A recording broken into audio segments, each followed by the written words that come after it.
Okay, so ready to jump into a deep dive on a really heavy topic. Yeah, let's do it. The 2013 Boston Marathon bombing. We've had tons of listeners asking for this one. Definitely a tough but important one to unpack. Yeah, you guys want the straight facts, the impact. Right. And we've got some excerpts here to kind of walk us through it all. Yeah. I mean, what happened, maybe even some stuff that wasn't as widely known, and hopefully learn something along the way. Absolutely. I think understanding the specifics, the details, is so important to understanding why this event still has such a hold on us. Okay, so let's set the scene, right? Right. It's Marathon Monday, April 15th, 2013. Boston's buzzing.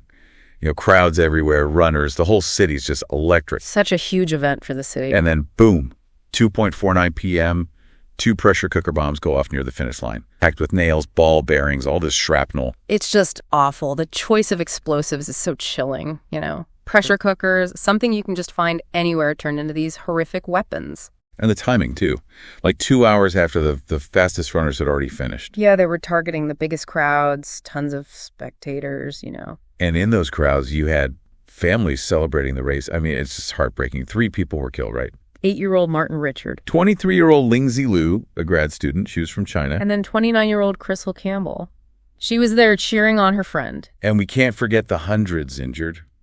Over 260. So many of those injuries were just life-changing. Severe burns, shrapnel wounds, amputations. It really shows the indiscriminate nature of these attacks. It didn't matter who you were. Just everyday people caught in a moment of absolute horror. And those physical and psychological scars, they're a constant reminder of that day. Yeah, it's tough to even think about. So, okay, who is behind this? Well, the excerpts we have point to 2 brothers. Tamerlan Tsarnaev, he's just 26. And Dzhokhar Tsarnaev, 19. They were ethnic Chechens who'd come to the U.S. a while back. Right, and the question is, what would lead them to do something like this? The excerpts mention this mix of extremist ideologies, plus some anger towards U.S. foreign policy. Yeah. Reports suggest they were influenced by online jihadist propaganda.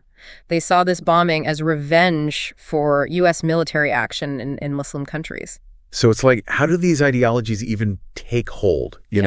How do we understand that path to radicalization? It's a question that's more relevant than ever, especially in a world that's so interconnected, right? Yeah, for sure. Yeah. So after the bombing, Boston basically shut down, right? It was on lockdown. You're talking about one of the largest manhunts in U.S. history. Wow. A major city completely locked down, thousands of law enforcement officers. You had to find these guys. Yeah, the pressure was unbelievable. And then you have that insane shootout in Watertown, right? Yeah, 4 days after the bombing, April 19th, it was intense. A full-on firefight with police, explosives, firearms, everything. But wasn't there that crazy detail about one of the brothers running over the other? Yeah, during all the chaos, Dzhokhar, he was trying to escape in a stolen SUV.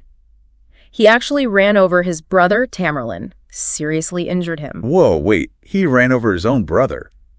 Like, on purpose. It seems like it was more out of panic, the heat of the moment. Yeah, their whole thing must have been insane. Just pure chaos. Shows how quickly things can fall apart, even when you have a plan, I guess.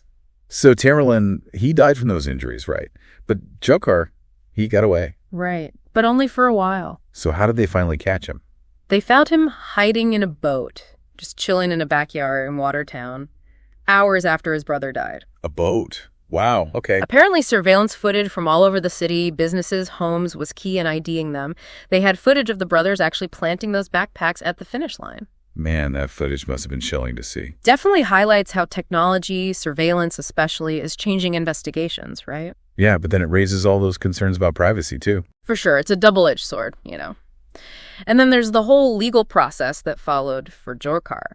2015, convicted on 30 charges using a weapon of mass destruction, sentenced to death. Yeah, but I remember hearing there was some back and forth about the sentence. Right. So in 2020, his death sentence gets overturned on a technicality.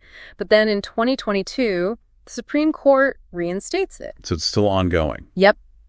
Really highlights the debates around capital punishment, whether it's even effective as a deterrent. So much complexity with this case. Yeah, totally. But what I find really inspiring is how Boston bounced back. That whole Boston Strong thing. Oh, yeah, for sure. Such a powerful symbol of the city's unity, their defiance in the face of terror. Everyone coming together. Exactly. And that memorial on Boylston Street, right near where it happened, it's a real testament to the victims. And to the city's spirit. Yeah, this idea that even after something so awful, hope and resilience can still win out. Definitely a powerful message. So, I guess as we wrap up this deep dive, it leaves us with a question. How do we balance our need for safety with our individual freedoms in a world where these kinds of attacks can happen? Yeah, not an easy question to answer, but one worth thinking about for sure. Absolutely. Well, we've covered a lot today, the details, the motivations behind it all, that insane manhunt, the legal battles, and of course, Boston's incredible resilience. It's a lot to process, for sure. Thanks for joining us on this deep dive.